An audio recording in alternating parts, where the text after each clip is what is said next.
Hi, this is Lance from Lancelow Video. Pixlr has a new site where you can remove the background from images for free, and they can be up to 16 megapixels high quality with no limitation on size and quality for a free background removal.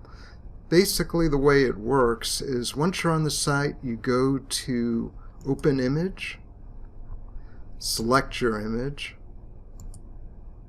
and just like that, it is done. You do have the option before downloading it to fine-tune it, where you have various brushes and the ability to make other changes in order to fine-tune the image, but it does a very good job of actually doing it on its own, and the quality for a free website is outstanding.